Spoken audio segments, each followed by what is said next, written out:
The rapper, whose real name is Jeffrey Lamar Williams, was one of 28 people named in an indictment in that state. He's charged with conspiracy to violate the state's RICO Act and participation in criminal street gang activity. YSL is a music label and a gang, and you have personal knowledge that members or associates of YSL have committed crimes and furtherance of the gang. So, and I understand you have money and don't want anything, nothing to happen to me or my family. We all know a rapper who has rapped about a crime, committed one, or got caught. For example, TK was only 18 years old when he was sentenced to 55 years in jail. Recorded songs about being on the run. Now teenage rapper TK is facing time in prison. The viral star was in court today as trial testimony started over his part in a deadly home invasion. However, it's not always that simple, as sometimes they're wrongfully accused. Lil Mosey was accused of horrific crimes at 19. Later, he was found innocent. At the end of the day, people go through things and people say things that obviously it's not true, but unfortunately, this is the sad reality for many rappers who are targeted due to their status in society and sometimes even unfairly tried in court. Sometimes these cases end up becoming so large and so publicized that they end up changing hip-hop forever. So who are these rappers that get put on trial? Why? And what happens to them? My name is Rashad Bashir, and this is the disturbing trials that changed rap forever. The first trial that undoubtedly has and will change rap is none other than the state RICO that Young Thug and his label YSL are currently fighting, where Thug is facing a life sentence and many around him some pretty heavy sentences as well. It all started on May 9th, 2022. The YSL rapper was apprehended along with 27 other alleged gang members as part of a large 56-count indictment. According to state, Young Thug was not just a rapper, but the leader of the Young Slime Life operation and dubbed him King Slime. Thugger was hit with charges for allegedly participating in violent street activities and conspiring to violate the RICO Act. He was tied to accusations of the M-word, assault, robbery, theft, Nerf gun possession, illegal candy possession, and more around the Atlanta area since 2012. At the time, Young Thug was arguably at his commercial peak, so this arrest sent shockwaves through the rap community. It all started on Monday, May 9th of 2022, when Young Thug was arrested at his home in Atlanta and almost immediately booked into the Fulton County Jail and charged with the conspiracy to violate the RICO Act. On social media, a video of him cuffed with his hands behind his back, visibly stressed, was being shared all over, but he wasn't alone. Thug was just one of 28 people indicted in the entire RICO. You see, while Young Thug and his label mates were releasing music in the eyes of the public, in the eyes of the law, they were committing crimes as an organized gang. In an 88-page indictment, the DA's office characterized YSL, or Young Slime Life, as a criminal street gang, instead of a label, and alleged 182 instances of the collective's participation in a wide range of criminal activity. The 56-count indictment claimed that members were involved in the M-word, attempted M-word, armed robbery, aggravated A-word with a deadly Nerf gun, theft, candy dealing, carjacking, and witness intimidation. What's really consistent throughout the entire indictment, though, is that Young Thug is the so-called mob boss. But wait, slow down. How do we get here? Well, Young Thug may have been arrested in 2022, but the YSL RICO dates all the way back 7 years. In January of 2015, Big Nut, a YFN affiliate who was very close with YFN Lucci, Young Thug's arch nemesis, so to say, was standing outside a barbershop in Atlanta when someone drove by and started letting off shots. Big Nut sadly passed away, and 2 innocent bystanders were also hit but survived. However, this probably just sounds like normal gang violence from Atlanta to you. Where does Young Thug fall in this? Well, Young Thug is actually accused of renting the car that was used in the M-word. According to the state, Thug rented a 2014 Infiniti Q50 sedan that was used in the hit of Donovan Thomas Jr., aka Big Nut. According to the state, the hit was allegedly committed by YSL members, including the rapper Yak Gotti. According to the prosecution, Thug was the mastermind. And if things weren't bad already, Thug posted this video, allegedly mocking the victim. So a lot of their mama, a lot of their kids, a lot of their brothers and sisters didn't get ready in the courtroom until the God that is true. Don't get it. Y'all niggas need to get killed, bro. You snitching, from me and YSL. And the prosecution linked this statement as an overt act. What's worse, the DA and state were claiming that this wasn't just a regular hit. It was a canon event for the entire city of Atlanta. Before Big Nut passed away in 2015, the YSL and YFN gangs had no beef, but Nut was one of YFN Lucci's closest friends. So his passing not only caused the YSL and YFN clans to have beef, but also split the city up. And the violence got even worse. In 2018, YSL Duke almost got killed outside of a strip club. Surveillance footage showed that Duke was leaving the club when 2 other guys came from behind and started following him. He turns around and saw them. He then takes off running as one of them pulls out a pistol and starts letting off shots. Duke managed to escape, but he could have easily been killed. No one knows why the shooting went down, but rumors say that the rival gang YFN was involved. Young Thug didn't help either. For example, he tagged YFN Lucci in an Instagram story once, writing, "YFN, if I didn't like what you do for your mother and kids, I would have been killed you." Nice one, bro. And the DA also explained that she had made a commitment to Big Nut's mother. Yikes. However, Thug wasn't directly connected to this crime. On top of that, they'd have to prove that he knew how the car was being used. Of course, being caught renting this car already was pretty bad, but according to the DA, Thug was the real deal and major problem. According to them, YSL could be responsible for up to 50 bodies since 2015, which I'm sure is an exaggeration, but still pretty crazy. Anyways, remember when I said Thug taunted Lucci, explaining he was only alive because of Thug's kindness? Well, karma came for him because in 2021, the feds had actually recorded a conversation Thug made with other members in YSL about a hit on Lucci, saying, "Y'all ain't beat him up or shot him up yet. Y'all getting soft." Once again, yikes. And this is probably some of the most pinpointing evidence in the entire case. However, at the time, this largely went unnoticed. And by that I mean no one knew about it since the feds were secretly keeping tabs and compiling evidence to charge Thug with. And they probably would have continued to build their case. However, in 2021, homicides in Atlanta went up over 60%. And the DA, Fani Willis, promised to fight violent crime in the city. On social media, she wrote, "Violent crime is out of control. It is completely unacceptable. People should be able to go to a pool party, shopping, to dinner, and the club without fear of getting killed."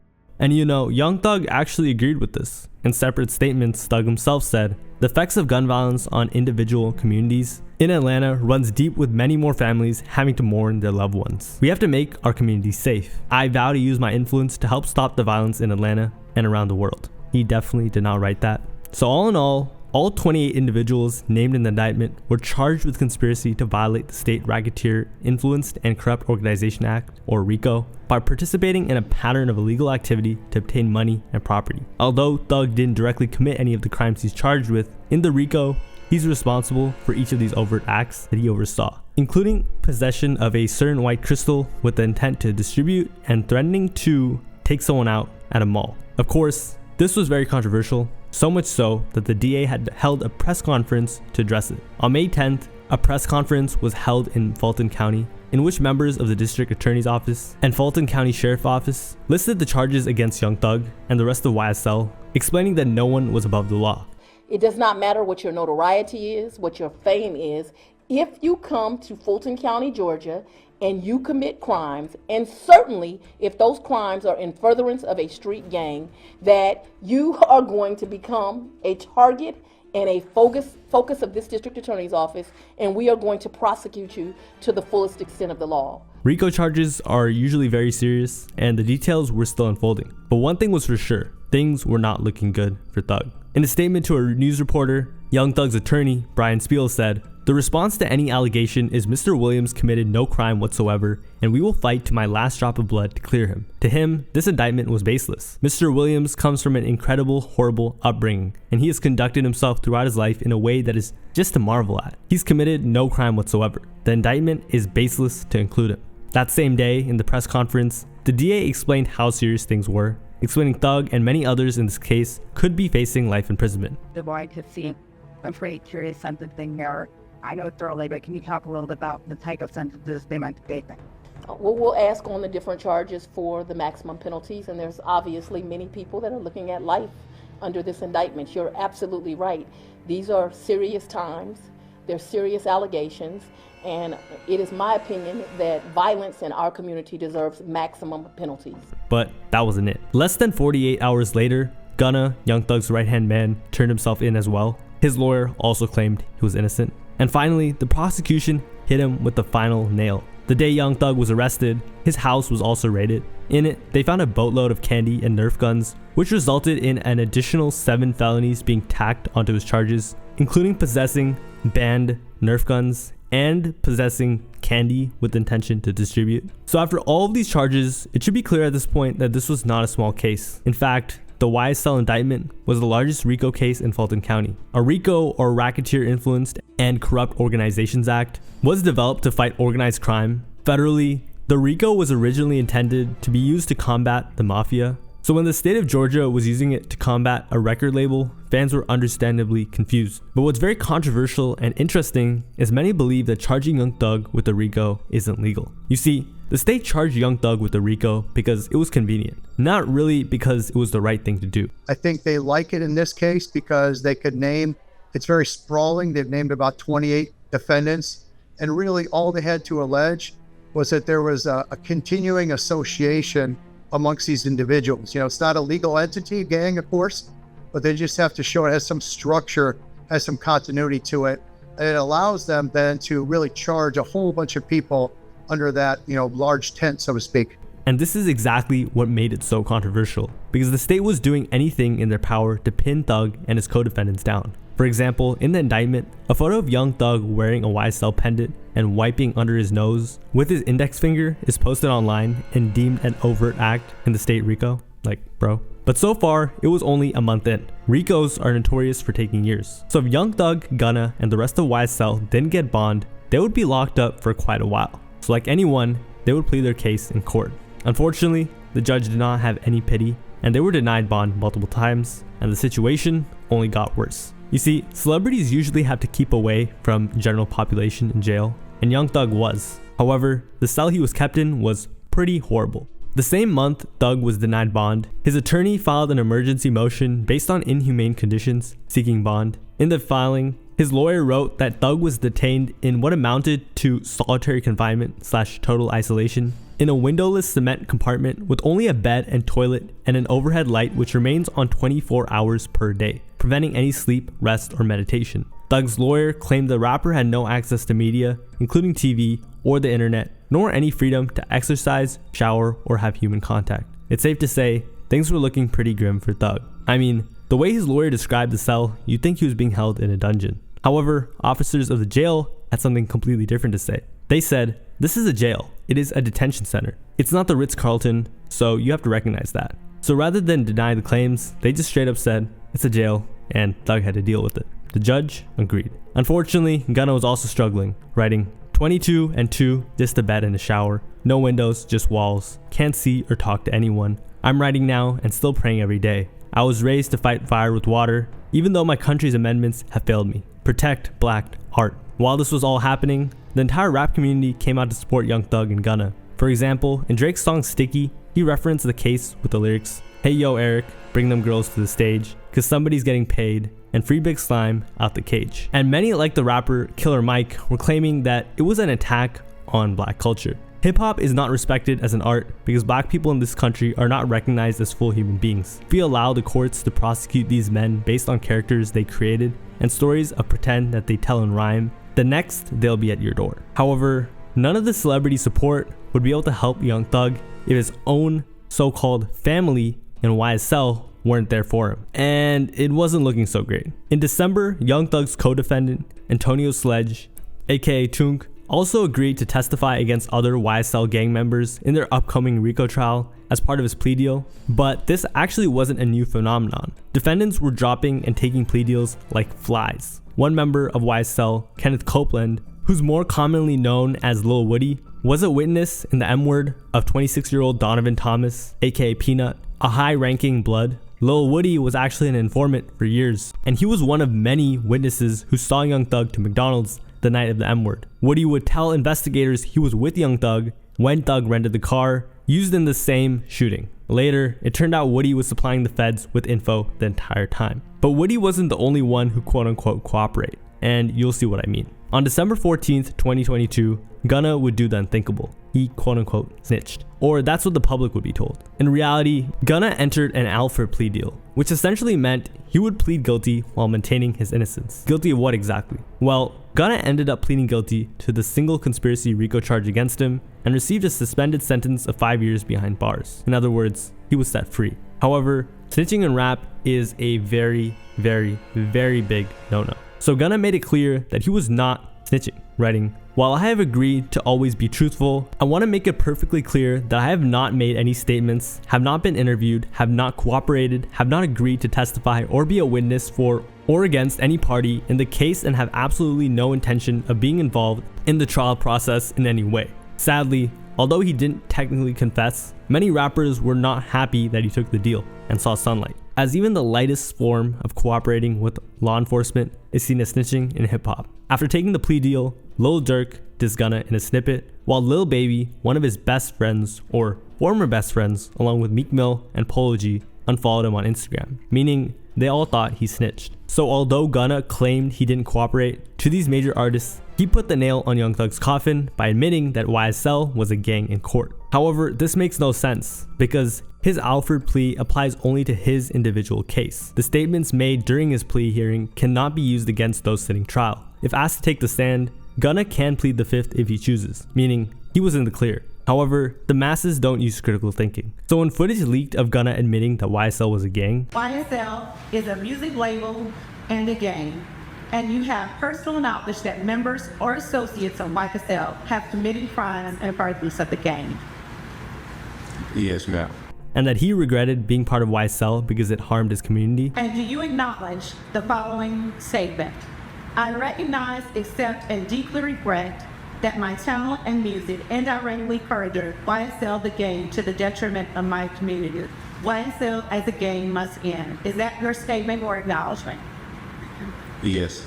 It did not look good. It really just looked like he was snitching. And honestly, he kind of did. Because in part of the video, Gunna also appeared to confirm the presence of certain candy and a Nerf gun in the vehicle in which him and Thug were traveling on in September 24th of 2017 and explained that they were not his. So let's put two and two together. One car, two people, one stash of candy, and Gunna said they weren't his. I wonder who else's they could have been. Oh, Young Thug's. However, luckily for Thug, there was some good news, as the evidence seized during Thug's arrest was no longer able to be used in the case. By the time 2023 rolled around, things were looking pretty grim. For starters, if things couldn't get worse, someone passed Young Thug candy during a trial. Yes, one of the YSL co-defendants, Haley F. Adams, walked across the courtroom for an alleged narcotics exchange with Young Thug during a court hearing. Thug immediately handed the pill to law enforcement and was let off the hook, but it wasn't a good look, and one of the many instances where the trial would begin to look like a circus.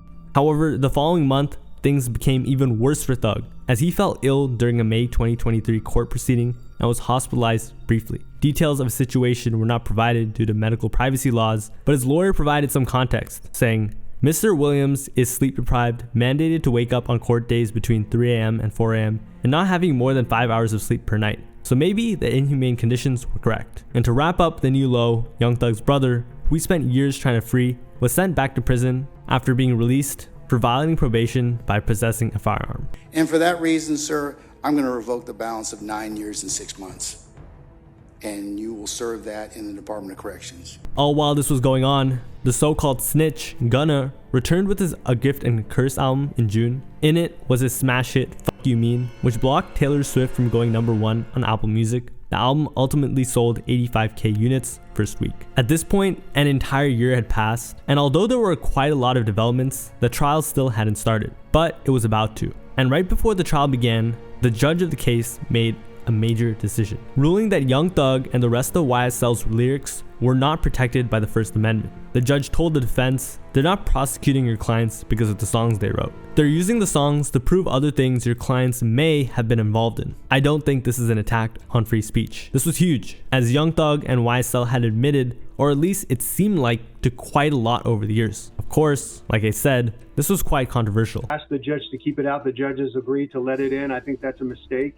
If you think about all the songs you grew up loving, just because somebody sang it doesn't mean it's true. But it didn't matter. Finally, on November 27th, 2023, almost a year and a half after Thug was originally arrested, the trial began, and right from the jump, it went viral. Thug's attorney told the court the true meaning of Thug's name. According to him, Thug was defined as truly humble under God. He also explained that pushing P was just pushing positivity, and that YSL was named after Yves Saint Laurent, the fashion designer. Of course, it was hard to take this serious, but at least he was trying. However, when the trial started, the prosecution came in headstrong. They began by explaining Young Thug was the head honcho, But the real win was the fact that they were able to use Young Thug and YSL's lyrics in the courtroom. Thug's defense originally claimed it was against his rights, like I said, but the judge did give his decision and said the state could use some of the lyrics from YSL's songs as evidence in the trial. That the conditional admission of these particular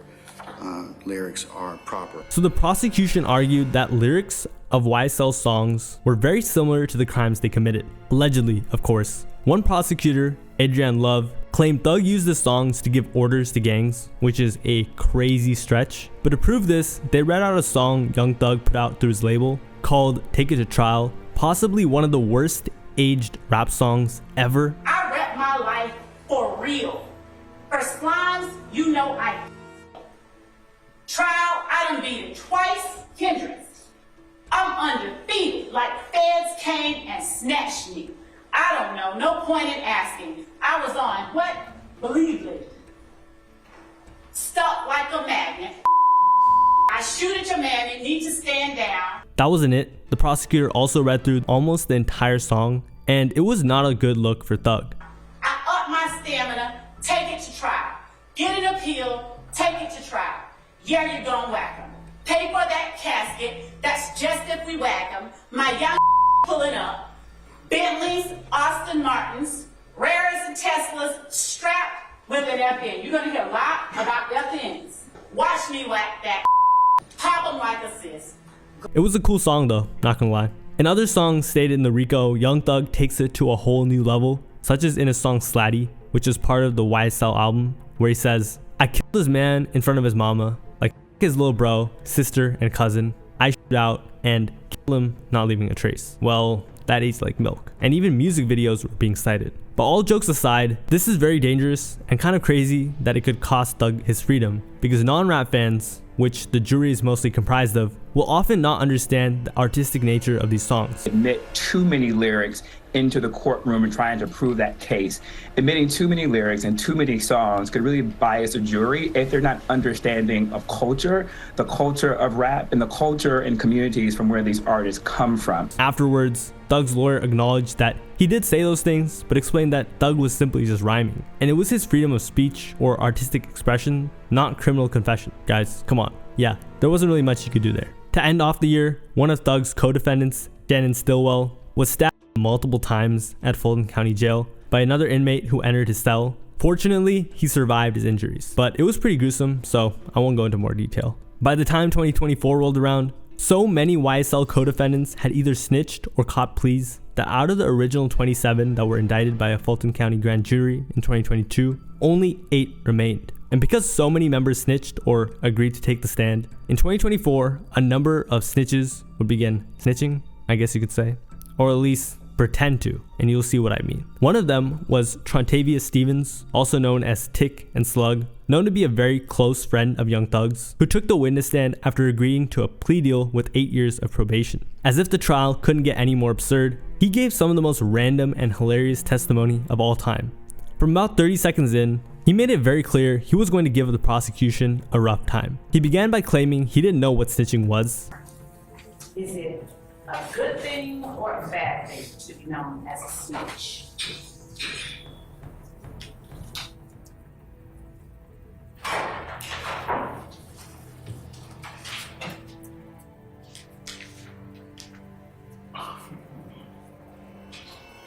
I really don't fully understand the term. They then asked him if he was a rat. Is telling on your friends to a jury make you a rat? I don't know. You don't know? No. Why don't you know?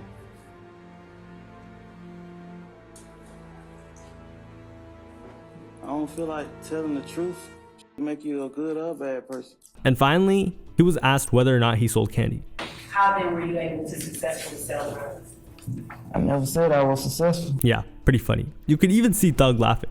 From there, more and more absurd events began taking place in the trial. In February, attorney Nicole Fegan, who was representing YSL, was charged with participating in criminal street gang activity and evidence tampering. She was accused of telling the alleged gunman to dispose of a M-word weapon, and she allegedly made contact with a separate defendant about an active arrest warrant. Nice one. But that wasn't even the craziest part, because in the month of March, prosecutors called Adrian Bean to the stand to get his testimony on Thug's alleged gang ties, which Bean made when he was arrested in connection to a drive-by. However, rather than speak on that, he said he was faded.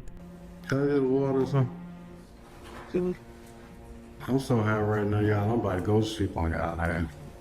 The judge granted his request, by the way. By the way, it was a bit crazy that they wanted him to testify if Young Thug was at a drive-by that happened 10 years ago. My statement is that I don't remember anything from 2013, man. And the tapes confirmed that Thug wasn't there. And all of that brings us to today, where the case is showing no signs of slowing down. In fact, at its current pace, it may go on for years, as it's already set the record for the longest criminal trial in Georgia history. So it's probably pretty clear by now that these rapper trials aren't the fastest, and this next rapper knows that the best. The next rapper on this list is none other than YNW Melly. Melly was once the hottest rapper in the industry, but today he's largely been forgotten. Most casual fans don't keep up with his court case, and that's that. However, his trial is one of the most interesting, confusing, and entertaining trials hip-hop has ever seen, and that's saying a lot. On October 26, 2018, YNW Juvie, aka 19-year-old Christopher Thomas Jr., and YNW Sack Chaser, aka 21-year-old Anthony Williams, were shot and killed.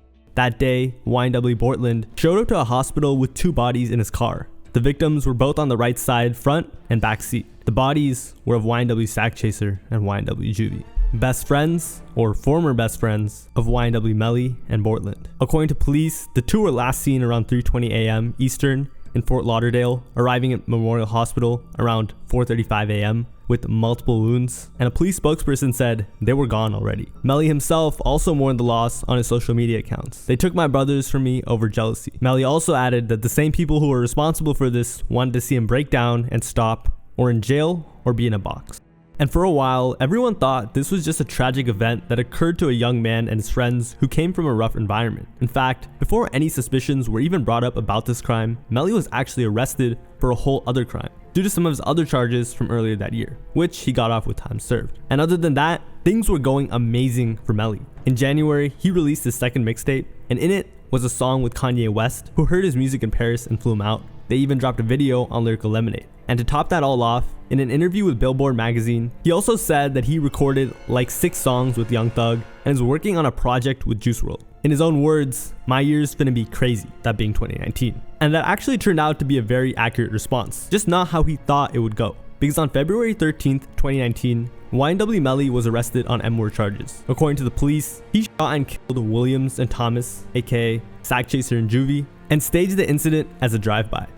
Furthermore, under Florida law, if convicted, Melly could face life imprisonment or even the death penalty. However, on Instagram, Melly assured fans that this was just a rumor and he would be good, writing, "Unfortunately, a lot of rumors and lies are being said, but no worries, God is with me." He later deleted this post, so do with that information what you will. But on February 13th, just less than a month later after this post, the investigation concluded by the police and a warrant for Melly's arrest for the M-word of his two best friends was now official. Melly immediately turned himself in, despite claiming his innocence. At the time, everyone was shocked. Not that shocked, but pretty shocked, because we knew he was a little crazy, but shit. On top of that, Melly was heavily repping these two quote-unquote best friends of his. For instance, in a Billboard interview about their passing, Melly said that YNW Sack Chaser and YNW Juvie were his brothers. "They were my day one brothers." Asked if he was targeted in the incident as well, he said, "Nah, I can't really speak on that." At that moment, there was a huge outpour of support for Melly, who fans believed was wrongfully imprisoned because he was a successful black man. However, that support would soon start to dwindle when more details were revealed. On February 25th, about 2 weeks after Melly was arrested, the charges against him were officially filed. Melly was accused of premeditated M-word, and the evidence backing it was not looking pretty. For starters, the police cited phone records which allegedly confirmed that Melly shot YNW Sack Chaser and YNW Juvie from inside the car. Police also argued that the quote-unquote drive-by bullet holes on outside of the car were from inside, and the man behind them, well, it could only be one person, Melly. A week after all these charges surfaced, Melly pleaded not guilty. And I guess this was a sign to the prosecutors because they decided they were not going to let him off easy if they got him on trial, and filed paperwork signaling that they intended to seek the death penalty against YNW Melly. Of course, these types of charges are not to be taken lightly. So what evidence did the police have exactly on Melly and Portland? Well, what was found will shock you. After the initial report from the hospital, detectives and officers immediately shut down the crime scene and walked 12 blocks on foot. During their walk, they didn't find a single report of gunshots, nor evidence of shooting. Keep in mind, the vehicle had 8 shots on the right side and 1 through the back window. So things were already looking a bit fishy. Why couldn't they find a single piece of evidence that a drive-by occurred, right? Well, the police then turned to the next best thing, witness testimony. The police first asked what happened to Portland. He explained that they were victims of a drive-by and also said he left the New Era recording studio in Fort Lauderdale and drove around until randomly a vehicle passed by on his right side and started firing. He ducked down to avoid the fire, but when he got up, he saw his friends. He then conveniently turned the corner to the hospital. That kind of makes sense, right? Well, the police weren't buying it, so they decided to get the testimony of the victim's roommate. According to him, he said there were 2 cars when they left the studio, a gray Jeep, which is where the M-word took place, and a red Mitsubishi, which he said that he and Melly were in. Then, the roommate went straight home and found out later that his roommates had passed. After he went home, he explained he didn't know where Melly was. This was bad because it showed that certain details weren't adding up. But you know what made it worse? The fact that it was later proven that the victim's roommates had lied about the situation before police showed up. In reality, their neighbor was with Melly right after everything happened at the rapper Fredo Bang's house. So he had lied and said Melly was in the Jeep when they left the studio, but then got into the Mitsubishi around Sheridan Avenue, where the victim's roommate Snapchatted him to pick him up.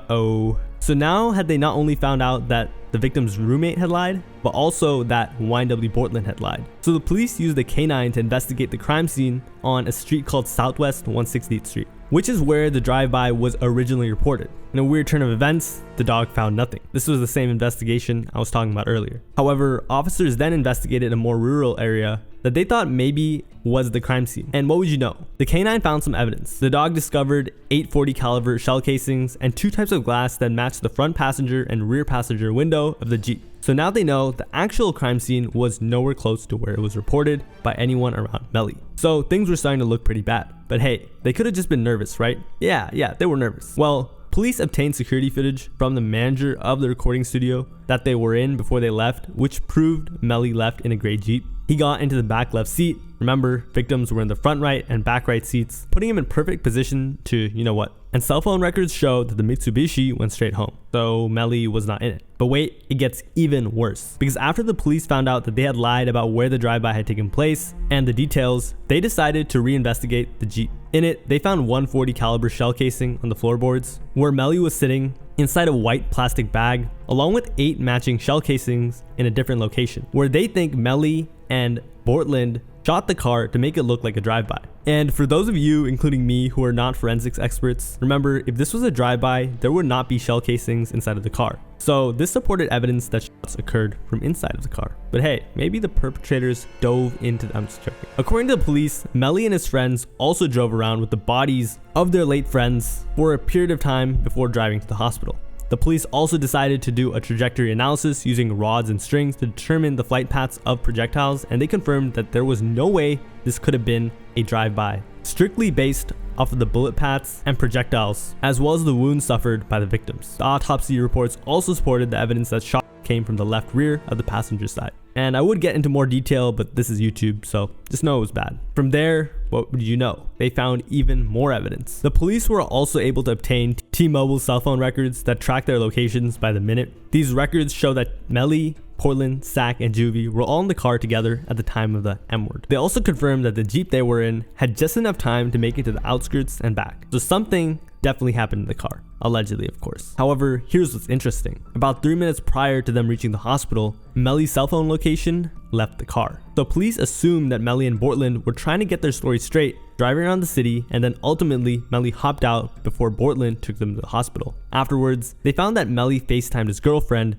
saying a drive-by happened and he needed to be picked up, which confirmed that he was at the scene of crime. So police knew that there were a lot of conflicting statements from witnesses and even some straight up lies. So they needed to conduct this investigation immediately, and that's what they did. But basically, the police thought that Melly and his friend did the deed, paused, covered it up really poorly, and then drove to the hospital and pretended like it was a drive-by. But you see, despite the heavy amount of evidence, the police still had a problem. They had absolutely no idea what the motive behind this alleged crime was, and that was a problem, because it would definitely be needed to convict Melly and his friend. The problem was, to find the real motive, they'd have to do some actual digging, because at the time, they were all supposedly best friends. One of the reasons why the motive was so hard to find was because of how weird and crazy Melly would act. To them, and many actually, he literally may have been insane, and this is still in the question. And it was no clearer than the Genius video for M-Word on My Mind, where Melly explained the lyrics to the song. Remember though, the song was literally titled M-Word on My Mind, and it technically is art. However, in that Genius video, Melly describes his love for Nerf guns and explains he is not an M-worder in a very weird way. Murder, and I murder the beat. I am not no human murderer. When he said that, he paused, looked at the camera, and just look at his eyes. That clip would go viral. And yeah, this should have never been uploaded. But you see, this Genius video was just the tip of the iceberg. You see, Melly has exhibited signs of dark behavior since he was very young. But here's where things really got interesting. Melly was most likely not foreshadowing what he allegedly did to his quote-unquote best friends. However, Melly's childhood just might have. Melly's mother said that her son was a great kid. According to her, he was a happy-go-lucky kid who just loved to smile and dance. But while that may have been true, Melly admitted to a much darker side to him that he knew about himself since he was just 9 years old. And it all started with toys. Yes, toys. He had a little couch with a whole bunch of toys and shit under it. And like, I seen a toy gun. I was just playing with that. Like, however, he soon found the real thing, his uncle's Nerf gun. Wink, wink. When I rolled, I hit my head under the couch. When I hit my head under the couch, I stayed up for a little bit. I seen some shit shining. It was a 22 revolver, a real gun. I'm a kid though, so I just walk out the house and I shot that bitch. And I couldn't hear out my ear for like a week. But then I was like, damn, this is a real gun, you know what I'm saying? And ever since then, he was in love with Nerf guns. Wink, wink. Sorry for saying wink, wink so many times. At a nigga and bust his ass. That's his soul in that. Like, it's death in this motherfucker. You know what I'm saying? All I gotta do is up this motherfucker ass. Just you disappear, bitch. Real shit, bro. I like how them look for real. I'm in love with them.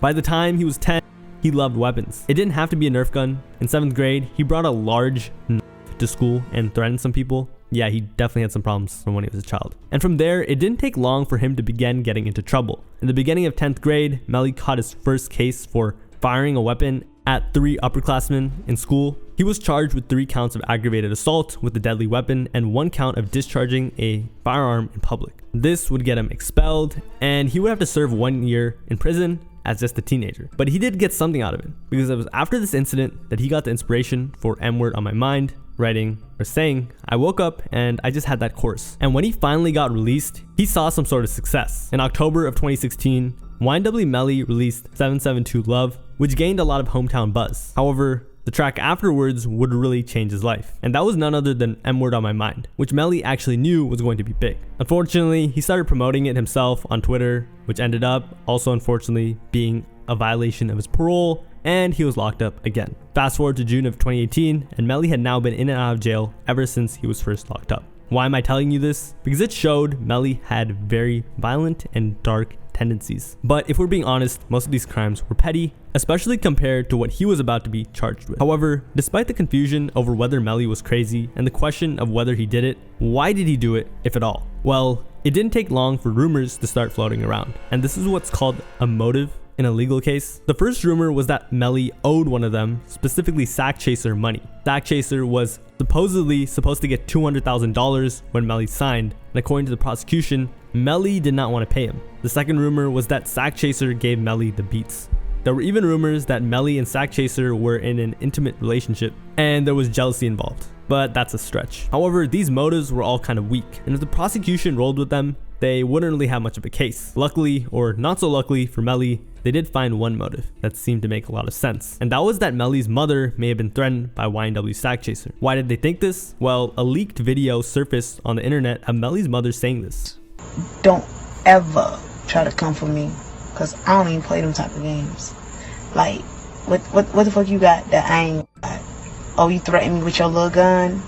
Bitch, I got big guns. According to her, Sackchaser threatened her with some stuff. So the police may have just found their motive. But what was Melly's side? Well, actually at the time, Melly was doing really good and really bad, both at the exact same time. In November of 2019, Melly released an album titled Melly vs. Melvin, which eventually went gold. It spent 31 weeks on the Billboard 200 album chart, meaning it had insane commercial success. However, in jail, he was doing terribly. In April of 2020, he tested positive for COVID-19 and tried to file a motion to be put on house arrest for better treatment, but the judge denied it. Then, in October of that year, the estates of YNW Juvie and Sackchaser sued him for millions of dollars. While other than the health issues and the swamp of legal trouble, Melly was getting in trouble in prison physically as well. He got into several altercations with inmates and guards. This made him lose all privileges, and he was sent to solitary confinement for 70 days. Keep in mind, this guy's mental state was already not great from the jump. While he was in solitary, his co-defendant was given house arrest. However, that wouldn't last long either,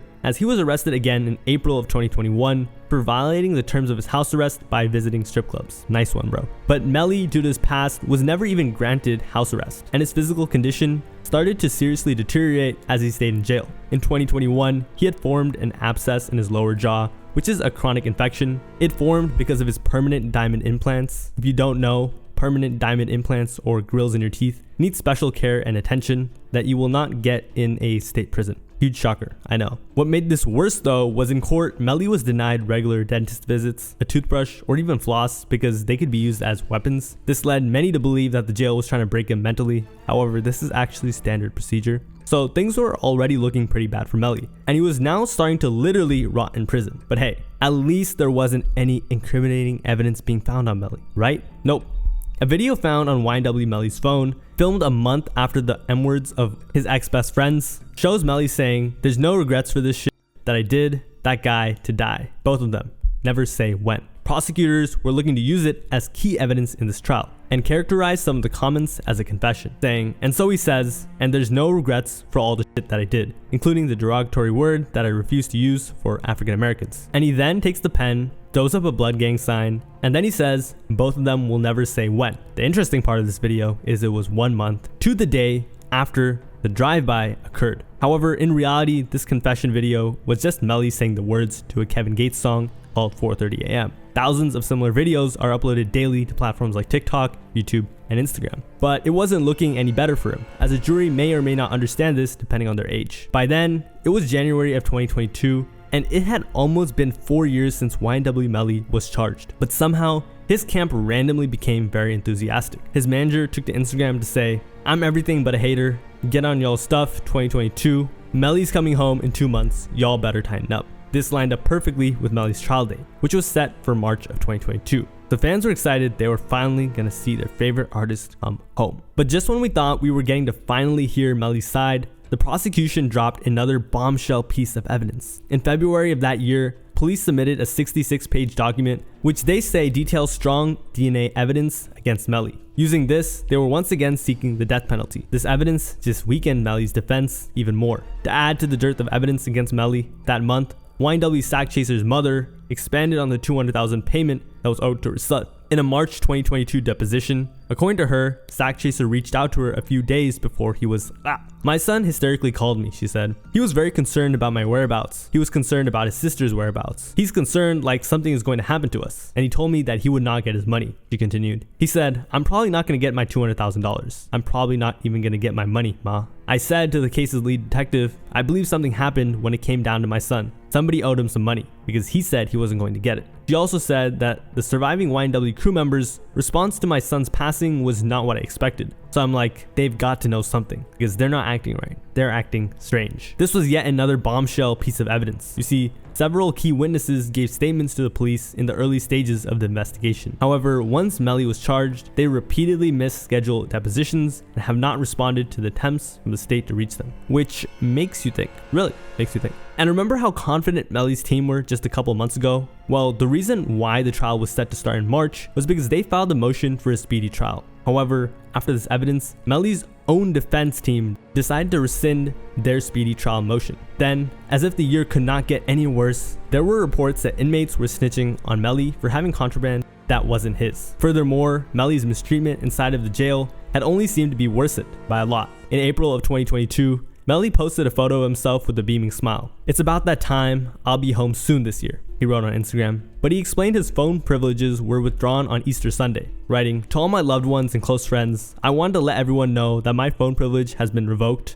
I am no longer allowed to call or have video visitation. That is the reason why no one has received any calls from me, but do not worry, I am in great spirits. My happiness and faith will never be broken. Happy Easter to all my fans, family, and friends." I'm a little confused how he got this message out with no technology, but I'm not gonna insinuate anything. Not only that, at the end of 2022, he had also made multiple long posts on his Instagram begging for help, citing specific officers that are abusing their powers and mistreating him by only letting him out of his jail cell for 1 hour a day, watching his every move, threatening to give him the beats, and making sure his family never hears from him by cutting off all his communication with others and straight up breaking him mentally. Keep in mind, he hadn't been found guilty, so this was very, very excessive. But it wasn't all bad, because this was also the year the death penalty was removed as a possibility for Melly. His mother celebrated the decision via Instagram, writing, "I'm literally crying, real tears. You coming home soon, son." But by now, it was 2023, and a trial still hadn't occurred. What was even weirder was that Melly had been behind bars for 4 years, waiting for prosecutors. But the case was all over the place. They had 600 pages of DNA evidence, but witnesses were lying.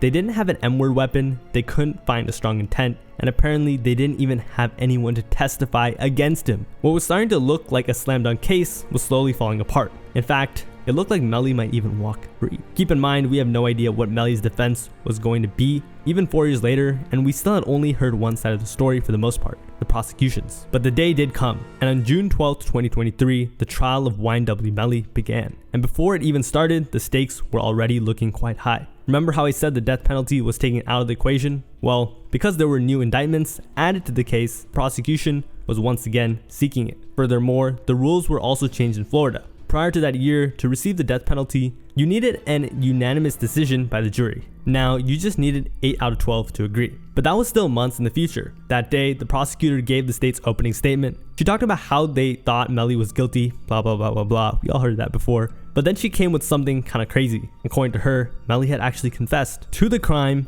on Instagram in direct messages in response to a question about their passing, writing, "I did that."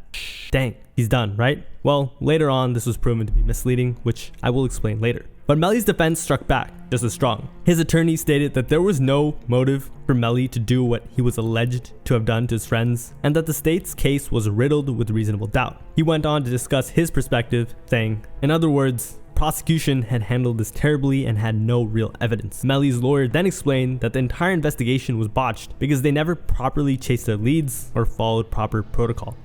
There are a number of leads that you will discover that were identified by the officers but were either completely ignored or given short shrift. They don't follow leads. They have no motive. Investigation was botched. Which is kind of weird, I'm gonna be honest. But the prosecution did have something. Quite a bit of testimony from loved ones. For example, YNW Juvie's father believed Melly was guilty from day one because he showed absolutely no remorse, in his opinion, remember. The day one, I believe that Melly was responsible for my son's death on October 26th when I first heard the story, because his explanation when I finally talked to him in Cortland on a FaceTime, their response and how they was reacting, they showed no remorse. To him, their reactions were totally off because none of them were grieving. They didn't act like they was grieving, like they lost a best friend or nothing. They was, in my opinion, they was in the best spirits. They never came to town, never came to my son's funeral. It was almost like they knew this was going to happen. And remember the motive? Juvie's father had a theory on that as well. He believed it was because Melly owed him money. Anthony was a true story because it's not reported, but Chris told me the same story. And also it was a $500,000 play. And Melly was going to get $200,000. Zach was going to get $200,000. Chris was going to get $100,000. But he said something else no one had heard as well. According to him, Juvie was planning on selling YNW as a brand. So Melly allegedly knocked him off, keep the whole pie. Hearing it from Chris, they was going to sell the YNW brand, not a record deal or nothing like that. It was like for the brand itself. And by them being founding members, they was going to get a piece of the pie. So I don't think Melly did it on his own. I think that manager guy got in his ear and did a little divide and conquer. because if it was up to SAC, it would never be a 100K management. However, this wasn't a bullseye testimony. The prosecutor's strongest case was still the bullet paths, and that only Melly had the opportunity to do it. But the defense attorney came in clutch once again. He explained that the detectives of the case did not even investigate properly. So how could they be so sure about the evidence in the car? And I'll just let the whole thing play. And any investigator worth his salt would have thought to maybe execute a search warrant on that location to see if you find any blood clothes, any DNA. You guys are probably familiar with the series First 48. That's founded on the proposition that if you botch an investigation within the first 48 hours, you've pretty much botched it for good. It's 48 months plus later. They still haven't served a search warrant on that location. The defense then went on to explain Melly's alleged lack of remorse. To do this, they had Melly's manager take the stand. According to him, Melly only learned about the M-word when he got a call in the morning. On top of that, Melly had a lot of things to do the day afterwards, and they were actually going to cancel everything. But Melly wanted to continue working to keep his mind off things. However, the prosecutor argued that the music video's contractual agreement the next day shouldn't have been an issue, as Melly was not bothered by being absent to a show months before and losing money. I'll let you decide whether that was a valid argument or not. And so the question was posed about a contractual agreement and losing money to people. Well, ladies and gentlemen, look at the text messages between Mr. Demmons and his mother. Because he wasn't worried a couple of months before about missing a show because he was getting his hair braided and losing $1,000. But then this night, when his friends are killed, he's dancing and partying around and is worried about a contractual agreement. They were also bringing up a lot of alleged messages sent from Melly through his phone. For example, as I said earlier, Melly messaged PZ Gambino, "I did that, but that wasn't it." The prosecutor also presented a Snapchat argument between Melly and his girlfriend Mariah 2 weeks after the incident, writing, "Coming everywhere with me because if them cracks can grab them, it's my fault you forgot. I keep Bortland with me because at the end of the day, he did one of the realest in my life." However, this was all debunked when one of the people on stand explained that they had each other's phones and there was really no way they could confirm it was Melly. I don't need room if we have one. We all use this phone sometimes. We all use each other's phones. They also said that Melly's phone was missing when they got back to Melly's house as well. The defense then questioned a close friend of both Melly, Juvie, and Sack Chaser, who denied arguments between them as they were living in Melly's house. So they were all cool. Did you all get along together? Yes. Were there ever any arguments, fights amongst you guys? No. But that wasn't it. The detective for this case also was caught doing something super messed up. He told the deputy to lie about being present during the phone seizure. Detective Moretti said to Deputy Morell, "You need to say you were here when I served that search warrant." And it was kind of like an awkward moment. Someone described it just kind of getting punched twice in the head. So there's a search warrant that gets served. And I'm like, what's going on? And then the next thing, he's asking this deputy to lie for him. And again, I'm like, this is like, I'm in the twilight zone. Like, this can't really be happening. Deputy Gorell didn't say anything of any substance. When the deputy was asked, he answered truthfully. I don't remember if he said anything at all. It was just a very awkward moment. Did you say anything to Moretti? No, I don't say anything to Moretti. I leave the room. I'm done with the statement. As far as I'm concerned, I'm done investigating this case. Why? Because I don't work with detectives that solicit lies. Things were really starting to swing for Melly, and his best friend had more testimony as well. According to him, they were all just chilling at the house afterwards. The day after, in the morning, they went to Fredo Bang's house, and they all were crying. They were then informed that it was a drive-by. But Melly had a contractual agreement to go to the music video shoot, so he did it. He also testified that he learned the same time Melly learned about the shooting, and he swore Melly was in the Mitsubishi to go home and not the Jeep. Are you 100% sure that Melly got into the red Mitsubishi to go home? Yes. Are you 100% sure that this young man learned of the shooting of his friends at the exact same time you learned of it? Yes. And that was at the house? Yes. Are you 100% sure that when people were getting on the phone, that this young man was looking for his phone to call people. And if you remember that multiple people would have Melly's phone at times, which was also confirmed by multiple people, this could be true, except the camera footage. So, however, the defense was like, hold my witness and put YNW Sack Chaser's aunt on the stand. She believed Melly was the one. No, I knew from day one. So when you say you knew from day one, you felt that Melly and Portland had something to do with this? Yes, ma'am. According to her, Melly came into the funeral happy, almost excited and ecstatic, dancing, and did not even hug Sack's mother, who had taken care of him when he and Sack were just children, which, if true, is sick. However, and I guess they were going witness for witness, I'm just kidding, it was like a normal trial. A prosecutor put another friend on the stand, who also denied any tension between Melly and Sack Chaser, and Juvie in the studio before they all left. You don't know of any friction between Melly and Anthony Davis at any time, Anthony Williams at any time? I know it. And you don't know of any friction between Melly and Christopher Thomas at any time? I know.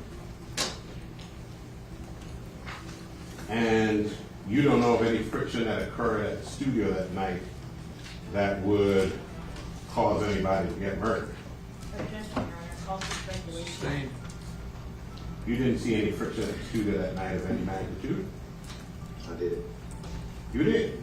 I didn't. Okay, you did. By then, it was June 17th to be exact, and the prosecution rested their case. But you see, there was one crucial piece of this entire case missing: Melly's girlfriend. Melly's girlfriend's testimony in this case was actually crucial. However, in this trial, she was missing completely. And by that I mean physically, being physically present. Why? Well, according to her, it was because she was a wanted felon. So she refused to talk to the officials. But why was she such an important part of the puzzle though? Well, you see, after this entire incident, it was confirmed that Melly FaceTimed his girlfriend. Prosecutors believed he was hiding, and only she knew many details that could make or break the case. But of course, he wasn't there. However, in a random turn of events, a YouTube channel named Law and Crime got her to do an interview after the case, of course, and in it, it sounded like the prosecution got lucky by her not showing up to the trial. In the interview, she described Melly as a goofy person and does not think that he's violent at all. She also said that she had his password to his phone and all socials, so this was just yet another person who had his social media credentials. I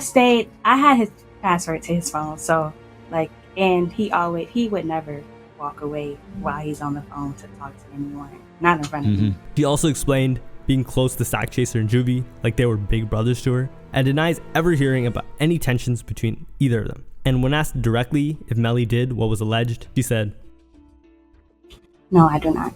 When asked why, she said this. What makes you say that? Because he treated them like they were his brothers, like they all had the same mom and the same dad, which they didn't. But he never showed a sign that he didn't like them. He didn't want them around or anything in that sort. So that was just odd. And she was pretty stumped as well. If he didn't do it, do you have a theory about who did do it? No, I don't.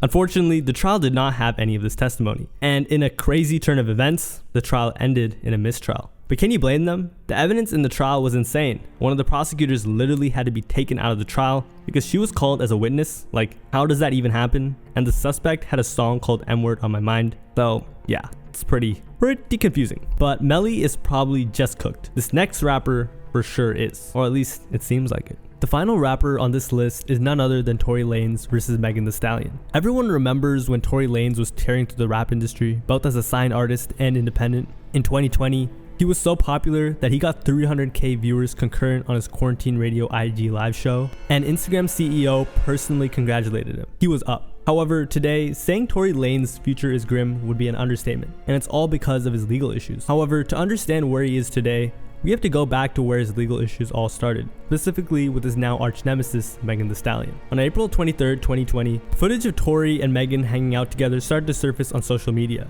In fact, they seemed so close that rumors began to surface of them dating. So much so that Megan had to clarify she was single. So things seemed to be going pretty well between them, right? Well, not for long, because a couple months later, in July, Tory Lanez was charged with Megan Thee Stallion during an argument. Of course, this was a huge shock to everyone because Tory had never really given off this type of vibe. According to LA County prosecutors, the incident occurred on July 12th of 2020 when Tory and Megan got into an argument in an SUV in the Hollywood Hills. According to them, Megan was in a car in a Los Angeles neighborhood in July with a friend, Tory, and a member of his security team when they began arguing. Megan had gotten out of the car and started walking since they were not far from the house where she was staying when Lanez fired shots. Los Angeles Police Department officers from the Hollywood Division responded to a call regarding shots fired at around 4:30 a.m. and Lanez was pulled over and arrested for carrying a concealed firearm in his vehicle. Megan, who was present during the arrest, was taken to the hospital because of a foot injury. According to them, Lanez caused great bodily injury to Megan. If convicted, he could face 23 years in prison. This was the first of many confusing descriptions of what exactly went on. You see, even though Tory was charged with felony counts of assault with a semi-automatic firearm, personal use of a firearm, and carrying an unregistered firearm in a vehicle, 3 very specific charges, no one clearly said that he specifically shot Megan in the foot. They only insinuated it, leaving many fans, including myself, confused. Then, Megan Thee Stallion made things even more convoluted when in a since deleted Instagram post, she explained that she suffered gunshot wounds the night of Tory Lanez's arrest, writing, "On Sunday morning, I suffered gunshot wounds as a result of a crime that was committed against me and done with the intention to physically harm me. I was never arrested. The police officers drove me to the hospital where I underwent surgery to remove the bullets." However, most fans noticed she didn't explicitly get shot in the foot or state that she did. She just went to the hospital. So instead of clearing things up,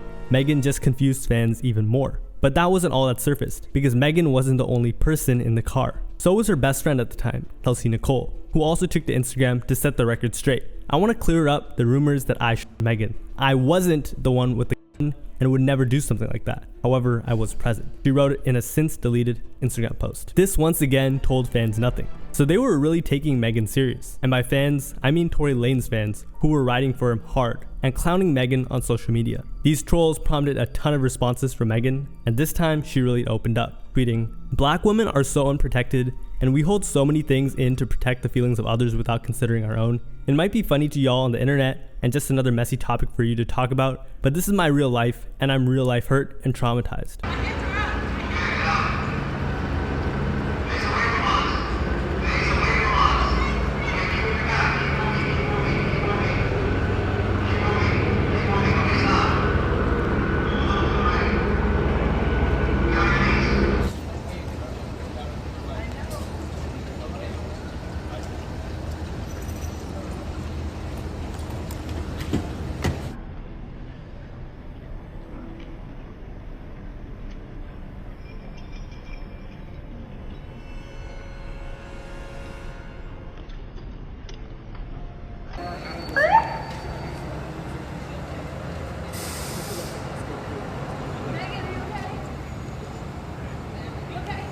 Once again, fans didn't care. They continued to clown on her and say she was lying. And she actually did, but to the police, who she was actually originally trying to protect Tory from. When the incident went down, Megan told the police that she stepped on some glass. They only got the idea that gunshots went off from security cameras. Of course, fans were in disbelief that Tory could even do this, because it seemed like the story was so different from the Tory that they all knew. Why would he throw everything he worked so hard for away, right? So Megan tried to literally show them her injuries, which I cannot show, in another deleted post, where she said, "Lol, what have I learned about the majority of people on social media is y'all like to hear bad news before good news. A lie spreads quicker than the truth, and y'all really be believing some stuff y'all make up." She continued, "I got my stitches out my feet like 2 weeks ago, and I was ready to go celebrate WAP going #1. Y'all people are sick." Guess what Tory fans did? They laughed in her face once again. And I guess she really had enough then, because the next day she started airing him out on video and basically spilled all the tea, accusing Tory of the worst. First, she identified Tory Lanez as the one who shot her in the back of her foot and said it explicitly.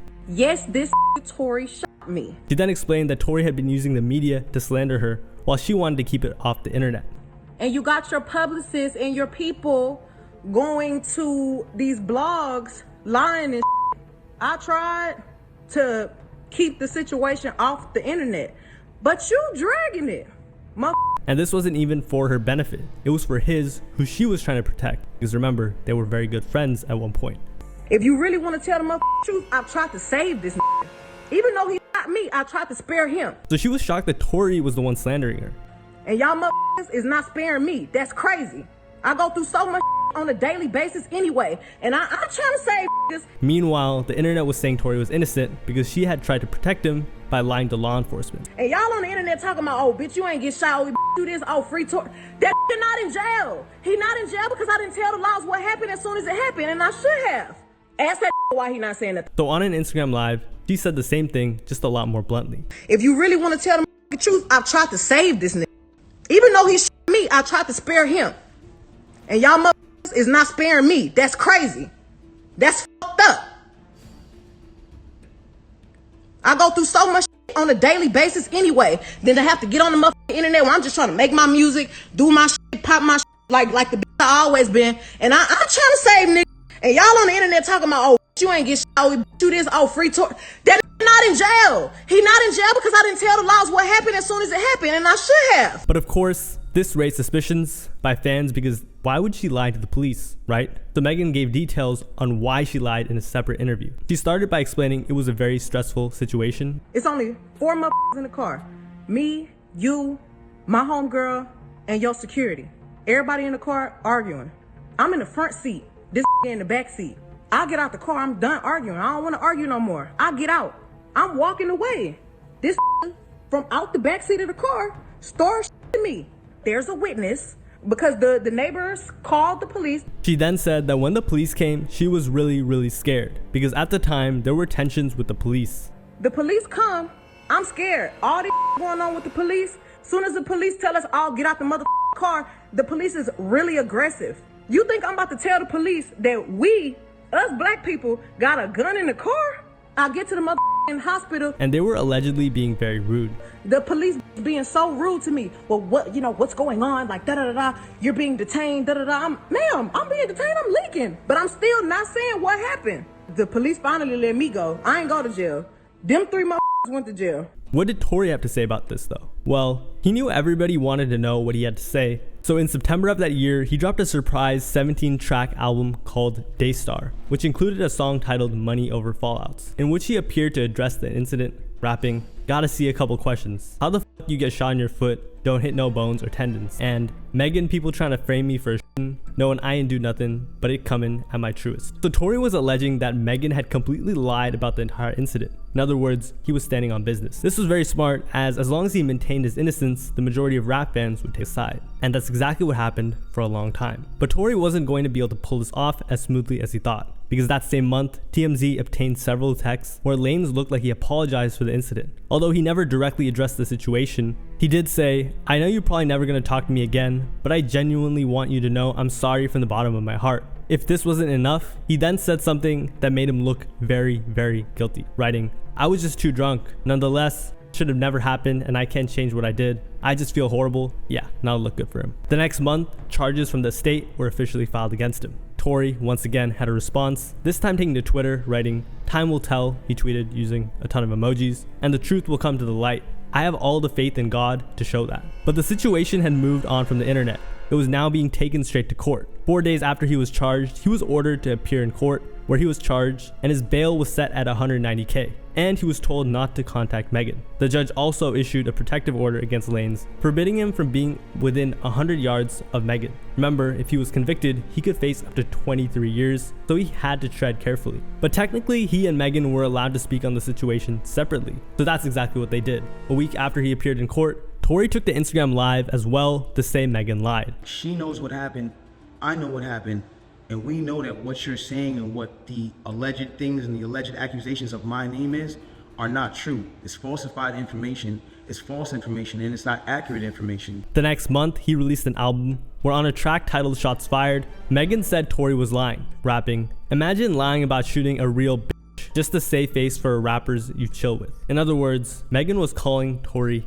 fake as hell. A week later, Tory Lanez pleaded not guilty. And this is when the tides began to turn. Around this time, it was reported that Tory's streams had dropped after Megan Thee Stallion addressed the shooting. In other words, Tory was losing popularity. Meanwhile, Megan's music was going viral on TikTok every other week, and she was only gaining popularity. I guess fans sensed this because they went harder at Megan, insisting that she was just lying, and I guess she couldn't hold back any longer. And it was clear because she no longer had any intention of being kind to Tory, tweeting, "Y'all can't tell me fake news? Y'all still don't see an abuser picking with me?" The first court date got pushed back because of the inauguration, but I can't wait until the MF facts come out. You shot me and my story's not changing. and you're going to jail. But on a more serious note, Megan was also suffering from something much more pressing, tweeting, "Trauma is real. I'm still traumatized from losing my mom, dad, and one of my grandmothers, and on top of that, being I'm not open about anything on the internet usually because I like to keep my emotions private, but I'm reaching my limit. I'm going to keep staying positive," which of course, Tory fans did not care about.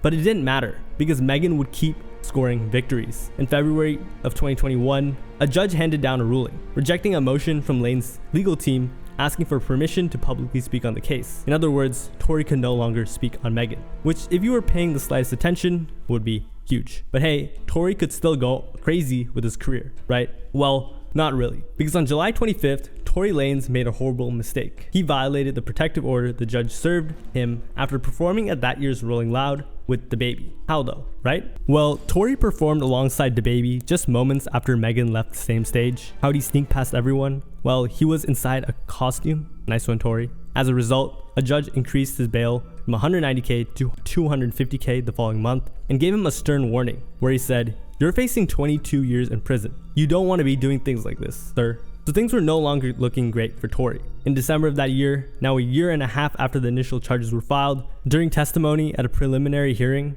a detective revealed some shocking details. According to Megan's testimony, Tory allegedly yelled, "Dance bitch," as he fired at her, who he described as being half in, half out the car. Megan immediately fell to the ground and began crawling. Yeah, you're crazy for that one, bro. But there were some doubts towards Megan as well, because many fans still couldn't wrap their heads around him doing something that stupid. And if he did, they believed it was an accident. I think his intentions were probably to shoot at the ground and scare the shit out of her, and that bullet either accidentally struck her foot or a fragment of the bullet went in her foot.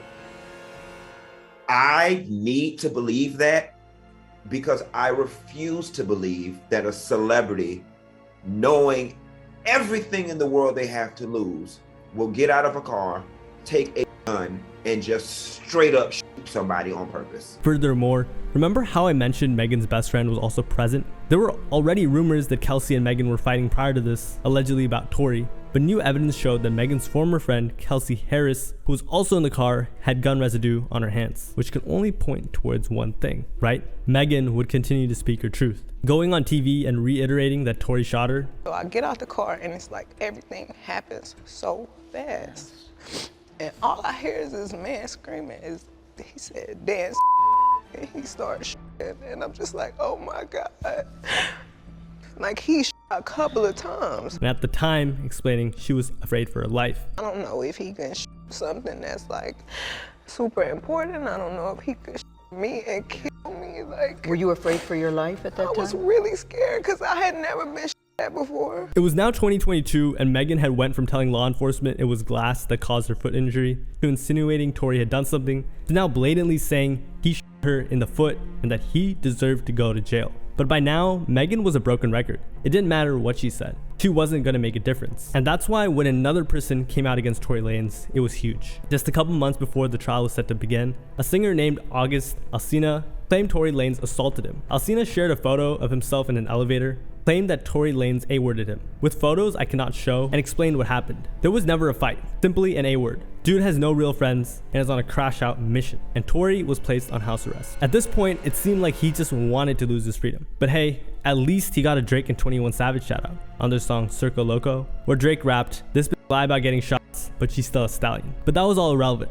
On December 13th, 2022, the trial of Tory Lanez began. And right from the jump, like every other trial, both sides came from each other's necks. The first day, the prosecution played audio from 911 calls placed on the night of the incident, audio of gunshots, and footage of Megan crying in the back of an ambulance. In other words, it seemed like they caught this man in 4K. Tory's defense took a different route. In their opening statements, they claimed the case was centered on jealousy, a theory that Megan's best friend called ridiculous. Remember her? Well, the prosecution also pulled up receipts from her that read, "Help, Tory shot Meg 911." But of course, this was bad, but the jury needed context, and context they got. Sorry, that sounded a bit corny. I was just trying to be dramatic. The next day, that day, Megan also took the stand. She began by proclaiming that she felt oppressed, saying, "People don't believe women." And she wasn't wrong. Many of those in the industry still saw Tory as a victim because he didn't deserve this, or so he made it out for everyone to believe. Megan went on to say, "Every man in a position of power in the music industry has been giving me hell for going on the last 3 years. I've been made to be the villain. He's the villain. Now, she was going to set the record straight and start dropping evidence like the trial was only a day long. She went on to accuse Tory Lanez of offering her a $1 million bribe to not talk about the Tory's defense denied the claims, but she kept going. He started apologizing, claiming that Tory was afraid of receiving a harsh sentence as a repeat offender. He said, "Please don't say anything. I can't go to jail. I already got caught with a gun before." She then admitted that they were very close friends. In 2020, Megan had suffered a huge loss with her mother's passing, saying, "When my mom passed, I tried to fill in the void of the family I was trying to create." She filled that void originally with her friendship with Tory. "I feel like we got close. We used to hang out all the time, drink together, go to parties together," she continued. And lastly, she explained that her and Tory did have an intimate but not exclusive relationship right before the night of the shooting. But before we move on, what actually happened in that car on that fateful night? Well, everyone's story is a bit different, but after talking to multiple people involved in the case, the police came up with something that made sense. According to Tory, the incident had taken place following a party at Kylie Jenner's house. But day 1 was just Megan embarrassing Tory. Day 2 is when she really went in. Once again, she confirmed that yes, Tory shot her. Yes, this Tory shot me. You shot me. And you got your publicists and your people going to these blogs lying and shit. Stop lying. Which many people still had doubts about. So more evidence was pulled up. The prosecution had already shown body camera footage of the police pulling the car over at gunpoint. However, fortunately for Tory, those weren't as convincing as you'd think they'd be. Unfortunately for Tory though, the prosecutors had a trap card up their sleeve. You see, long after the incident, Tory had made a phone call to Megan's ex-best friend, straight up apologizing for the entire situation. And honestly, it could even be said that this is what proved that he was guilty. So since it was such a make or break piece of evidence for this case, let's break it down. He started off by apologizing for being super drunk and said he didn't even know what was happening. And if he wasn't drunk, he wouldn't have done it. And in the end, there was nothing he could do to fix the situation. However, no matter how genuine or sincere this seemed, it didn't look good for Tory. I just want you to know, bro. Like, I was just so drunk. I didn't even know what the fuck was going on, bro. Deadass. I didn't even know what the fuck was going on, bro. Like that. I never do some shit like that, bro. It's just that it's just so fucking drunk, nigga. I just didn't even understand what the fuck was going on, bro. Like, so whatever. Yeah. But you know, regardless, that's not gonna make anything right, and that's not gonna make my actions right, bro. But I'm just deeply sorry, bro. I never even moved like that, bro. Like, never moved like that at all, bro. Like, for real, dog. I know. There's a lot that happened, but a whole lot, bro. Like, a whole lot, bro. I feel crazy, bro. But in this state, like, what happened already, bro. I can't take it back, bro. I'm just telling y'all, I'm sorry, bro. Like, I think it was just too drunk, bro.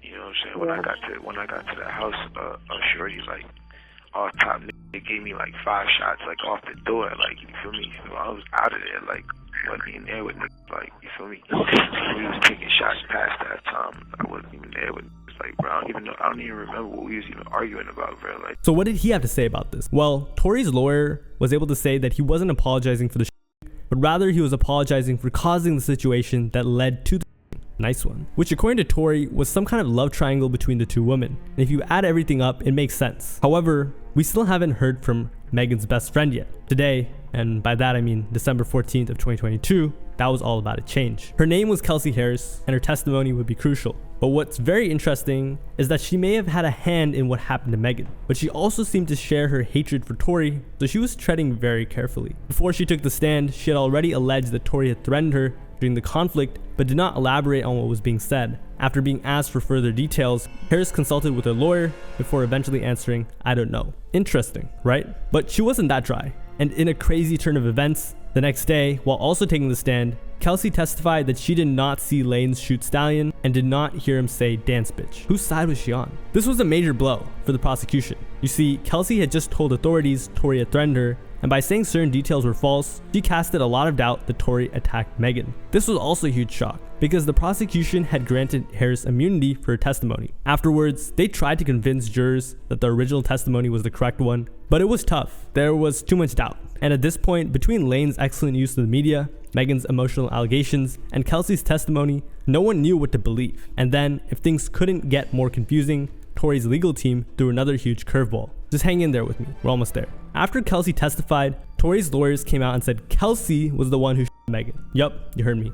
Tory's lawyers also had informed the jury that both of the women fought over jealousy, but Tory had a witness that was on his side. One of the neighbors in the surrounding area who had heard all the noise and came out on his balcony observed the entire thing. According to him, Kelsey was the person in the position of the car where she could have actually exited the vehicle and went up to the front passenger seat. Guess who was sitting there? Megan. From there, he alleged that they started fighting. I mean, they were already fighting, but he said he saw a fight between two women, which supported Tory's argument that he wasn't the shooter. It was Kelsey. Could this be true? Well, we'd soon find out.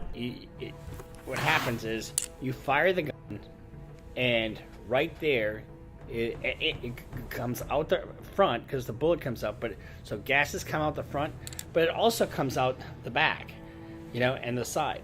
So you get it just goes everywhere. So if you're anywhere near it, you're gonna have that on you. From there, Megan pulled out her last card, Dr. Lee Hirano, the surgeon who operated on her the same month as the attack. He also provided testimony that Megan was indeed shot. He showed x-rays that confirmed there are still foreign metallic bodies in her feet, which is pretty damning evidence if you ask me. So far, me and you two are probably pretty conflicted on who was the culprit. It really sounded like it was Tory, then it seemed fishy. Now I'm really confused. Well, the case was close to over, and after deliberating for 2 days, the jury finally made a decision. After the jury deliberated, and Tory Lanez was convicted on all 3 felony charges. He was taken into custody as soon as the verdict was read in court. It was pretty emotional. Tory's father immediately cried out loud. I just stood here in this Los Angeles County and witnessed the worst miscarriage of justice that this world has ever seen. After the jury left the courtroom, his father leapt up and began shouting, "This wicked system stands judged before God Almighty." He then pointed to the 2 prosecutors in the case and said, "You two are evil people, wicked people. You know exactly what you did." Fast forward 6 months later to August of 2023, and Tory's sentence was finally revealed. At this point, he was in damage control mode, reportedly telling the judge, "Everything I did that night, I take full responsibility for." He also pleaded with the judge saying, "Your Honor, please don't ruin my life." He was given 10 years. Realistically, by the time of this recording, he'll be out in 4 to 6 if he has good behavior. So, was he blackballed? Did he actually do it? Was he set up by Megan and her friend? I'll leave it up to you. My name is Rashad Bashir, and thank you for watching.